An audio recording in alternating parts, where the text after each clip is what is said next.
السلام عليكم واهلا بيكم في فيديو جديد من فيلم ترند. قبل ما نخش في موضوع فيديو النهارده بس حابب افكركم بحاجه مهمه جدا، اننا لازم ما نبطلش الكلام عن القضيه الفلسطينيه. مش عايزين نتعود على المشهد ونفضل في صمت ونقول ما فيش في ايدينا حاجه نقدمها. العالم كله بينتفض من اجل فلسطين، ولكن للاسف في ناس معينه ابتدت تألف الموضوع ويرجعوا حياتهم بشكل طبيعي، وانا ما عنديش مشكله اننا نعيش حياتنا. ولكن بكل تأكيد مش هنعيشها بشكل طبيعي، لأن حقيقي في وجع وقهر مش طبيعي عن اللي بيحصل لإخواتنا في فلسطين.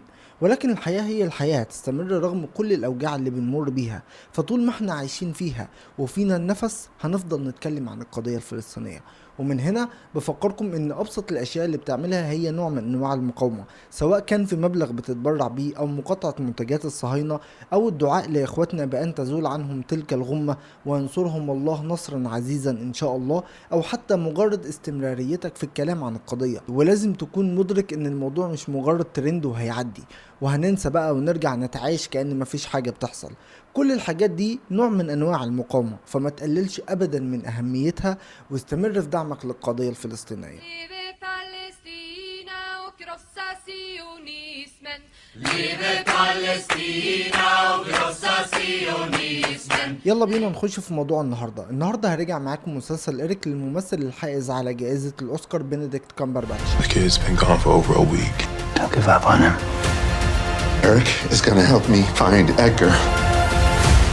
مسلسل إيريك بيحكي لنا عن شخصية فينسنت اللي بيأديها بنديكت كامبرباتش، وهي شخصية بتشتغل محركة عرايس خشبية، محركة دمى، وكمان ليه برنامج بيتعرض على التلفزيون ليه شعبية كبيرة جدا، وهو برنامج جود داي سانشاين. بيحصل حدث مؤثر جدا في حياة فينسنت، وهو اختفاء ابنه اللي عنده 9 سنين من عمره وهو رايح المدرسة. فينسنت مش بيعرف يتأقلم مع الموقف ده ببساطة. اختفاء ابنه إدجار من حياته دخل فينسنت في حالة حزن ومود متقلب بشكل مش طبيعي، مليان بكراهية الذات وشعوره بالذنب طول الوقت انه هو السبب في اختفاء ابنه. ومن هنا بيحصل لفينسنت حالة تعلق برسومات ابنه اللي كان بيرسم فيها دمية لوحش لونه ازرق واللي كان بيسميها إيريك. فتيجي لفينسنت فكرة بتسيطر على عقله، وهي انه لو قدر انه يعرض شخصية إيريك في برنامجه على التلفزيون هيرجع ابنه للبيت مرة تانية. وخلينا نقول ان الحالة اللي دخل فيها فينسنت يعني خلته يتعامل بشكل سيء مع عيلته، مع زملائه في العمل، وكمان مع محققين الشرطة اللي هم بيساعدوه اصلا في ايجاد ابنه إدجار مرة تانية. ولكن فينسنت مش بيشوف كل الكلام ده،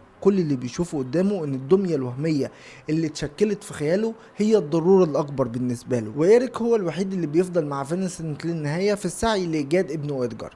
طبعا مش محتاج اوضح ان فينسنت مضطرب عقليا هنا، لان إيريك عبارة عن خيال داخل دماغ فينسنت فقط. في تصريح لأبي مورجان كاتبة العمل كانت بتقول فيه ان إيريك مشروع بيتعمق فيه عمق شديد جدا في فترة الثمانينيات اللي كان بيطلق عليها البيج ابل، واللي كانت بتتميز بارتفاع معدلات الجريمة والفساد الداخلي للموظفين والعنصرية المتوطنة داخل الشعوب والطبقة الدنيا المنسية ووباء الإيدز والمثلية الجنسية.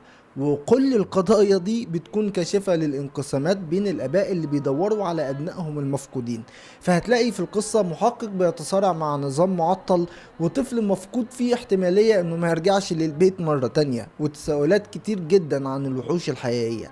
تعالوا معايا نتعمق اكتر في شخصيات العمل. زي ما عرفنا في البداية ان فينسنت اللي بيلعبه بنديكت كامبرباتش هو البطل بتاع قصتنا، واللي بيجسد فيه شخصية محرك عرايس او محرك دمى، وهو من اهم الشخصيات في مجاله في نيويورك كلها. وهو كمان صاحب البرنامج التلفزيوني اللي بيستهدف الاطفال وليه شعبية كبيرة جدا، جود داي سانشاين. شخصية فينسنت شخصية ذكية جدا وجذابة لأبعد الحدود، ولكنها شخصية نرجسية. حياته المهنية متقلبة وحياته على المستوى العائلي مهملة، فهو مهمل لزوجته كاسي بشكل خاص ومهمل لابنه إدجار. كامبرباتش في كلام عنه عن شخصية فينسنت بيشوف ان شخصية فينسنت لجأت لعمل برنامج تلفزيوني موجه للأطفال علشان هو نفسه يتخلص من طفولة غير سعيدة وتربية مفتقرة للحب. فيبدأ فينسنت نفسه تجيله مواقف من ماضيه مليانة بالغرور وسلوكيات سامة والتعمق في خصوصياته، واللي بكل تأكيد أثرت بشكل كبير على تربيته كأب وأدى لتجاهله لابنه إدجار. وعاش حياة زوجية لمدة 10 سنين كلها اضطرابات نفسية وعقلية ولحظات خيانة زوجية وجدالات عنيفة جدا وانفصال العلاقة ذات نفسها. بنديكت كامبرباتش وضح تصريحات عن شخصية فينسنت بان في انقسام بين الواقع الفعلي وواقع فينسنت، لانه بيحاول انه يتمسك بكل الخطوط ويوجهها في قضية ابنه. ووضحت الكاتبة ابي موجان عن شخصية فينسنت انه شخصية عدوانية تتميز بالوقاحة وبتتحول بشكل مفاجئ لشخصية مضحكة غير محترمة بشكل مش طبيعي. ووصفت اداء بنديكت كامبرباتش بانه موهبة مذهلة، وهو حقيقي كان مذهل بشكل مش طبيعي، يعني انا حبيته فشخ. وقالت كمان مخرجة العمل لوسي فوربس ان كامبرباتش هيئته كانت بتفكرهم بادواره القديمة في اعماله السابقة، وعشان كده فوربس عملت تغيرات بسيطة على كامبرباتش علشان يكون شبه فينسنت اكتر ويكون مختلف عن الشخصيات اللي قدمها قبل كده. ففكرة ظهوره بشعر طويل لحد ما وشعر اللحية وارتدائه للنضارة ده مش بسبب الفترة الزمنية اللي بيتصور فيها العمل، ولكن كانت بسبب عمل اختلافات عن الشخصية اللي كان بيقدمها وتكون مختلفة عن الأعمال اللي قدمها قبل كده. ومن أعمال بنديكت كامبرباتش المشهورة ليه فيلم شيرلوك وذا باور اوف ذا دوج وذا ليميتيشن جيم ودكتور سترينج ان ذا مارفل فرانشايز. دلوقتي خلينا نتكلم شوية عن شخصية المحقق ميشيل لودرايت اللي كان بيلعبها الممثل ميكاني بيلشر. لودرايت هو محقق الشرطة في البلاغات الخاصة بالأشخاص المفقودين، وهو أكتر شخصية في العمل مثيرة للجدل وليها تفاصيل كتيرة جدا اتحكت لنا جوه القصة. بس خليني أتكلم عن حاجة واحدة بس تتعلق بالشخصية دي وهي المثلية الجنسية. الحقيقة كون إن لودرايت مثل الجنس أو لا ملوش أي تأثير على خط الأحداث الرئيسي، بل بالعكس أنا حسيت إن إضافة الخط الدرامي المتعلق بحياة المحقق لودرايت الشخصية ملوش أي 60 لازمة ومطل الأحداث وخلاص، مش مؤثر فعليا على أحداث العمل الرئيسية، هو حشر لأجندة المثلية الجنسية وخلاص. اللي هو عادي على فكرة إن يكون في ضابط مثل الجنس، عايزين يتعاملوا مع المثلية الجنسية بإنه شيء عادي ولازم نتقبله. فخلي بالكم جدا من الأفكار دي، لأن العمل الحقيقة قصته حلوة جدا والتمثيل والحبكة والقصة نفسها قصة خرافية، فليه تعملوا حواجز يعني وتخلوا العمل مقتصر على فئة معينة؟ عموما ده أهم تحذير جاي أفتح عينيكم عليه، وهو إن العمل بيتعامل مع المثلية الجنسية كأنه شيء عادي فشخ، ومطلعه كمان على أساس إنه شيء جميل، وإن الأشخاص مثل الجنس دول أشخاص مرهفة الحس رقيقة المشاعر، وده طبعا نوع من أنواع الترويج للمثلية الجنسية. ولكن في الحقيقة إن المثلية الجنسية هي نوع من أنواع الاضطرابات النفسية. المفاجأة هنا بالنسبة لي هي جابي هوفمان في دور كاسي. كاسي هي زوجة فينسنت، وجابي هوفمان قدمت الشخصية دي بشكل خرافي، لأن كاسي أصلا هي شخصية معقدة. فكرة إنها تقدم شخصية مليانة بالتقلبات من ناحية كونها أم وتوضيح مدى خوفها وقلقها على ابنها كان ممكن يوصلها لمرحلة الجنون، وطريقتها في التعامل مع زوجها المرضية بسبب فقدان ابنها، وتوضيح مدى الاضطرابات النفسية اللي في شخصيتها، لأن هي شخصية أصلا مضطربة نفسيا بشكل مش طبيعي وكانت بتخون جوزها. وكمان قدرتها على تقديم شخصية أم حنونة جدا على ابنها على الرغم من الخلافات والتشاجرات العائلية اللي دايما بتحصل قدام إدجار، ولكن إدجار مرتبط بيها أكتر من ارتباطه بفينسنت. فحقيقي برافو جدا لجابي هوفمان لقدرتها على التعبير لكل الحالات دي بشكل خرافي. كاسي في الأساس اتولدت في مزرعة في شمال نيويورك، واتعرفت على فينسنت في كلية الفنون الجميلة، وطبعا حصل ما بينهم قصة حب خرافية، وده بكل تأكيد قبل ما تكون في مأساة أسرية، وتكون المأساة الأسرية أصلا أمر واقع بين كاسي وفينسنت. كاسي هي أم بتحاول تقدم كل الحب لابنها إدجار،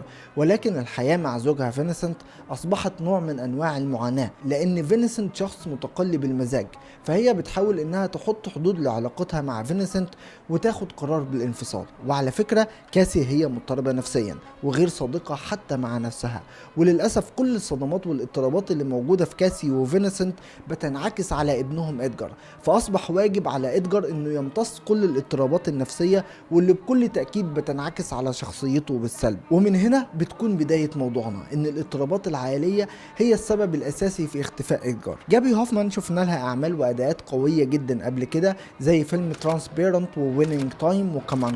خليني دلوقتي أتكلم عن أداء مميز جدا عن شخصية ليني تحديدا اللي كان بيقدمها دان فوغلر. ليني ويلسون من أصدقاء فينسنت المقربين جدا، وهو كمان زميل عمل مع فينسنت في برنامج التلفزيوني جود داي سانشاين. أبي مورجان كاتبة العمل هنا كانت معجبة جدا بأداء دان فوغلر لما كان بيقدم شخصية فرانس فورد كوبولا في فيلم ذا اوفر، ووصفته انه هيكون الشخصية الهادية اللي في نفس الوقت تتميز بحسها الكوميدي العالي.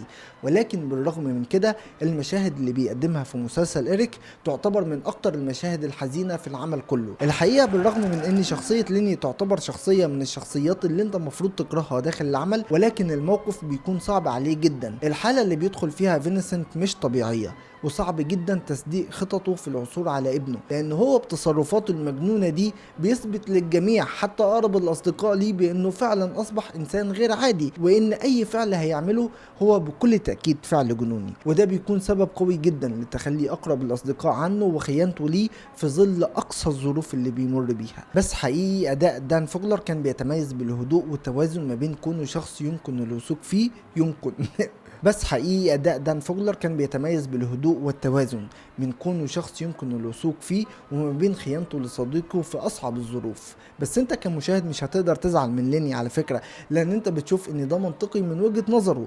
في حالة طبعا عدم تفهمه الكامل لفينسنت، لان فينسنت كان مضطرب عقليا وكان بيعمل حاجات مجنونة جدا. والحقيقة ان اداء دان فوجلر بيعرف يتحكم في تعبيرات وشه ابن الذين بشكل خرافي.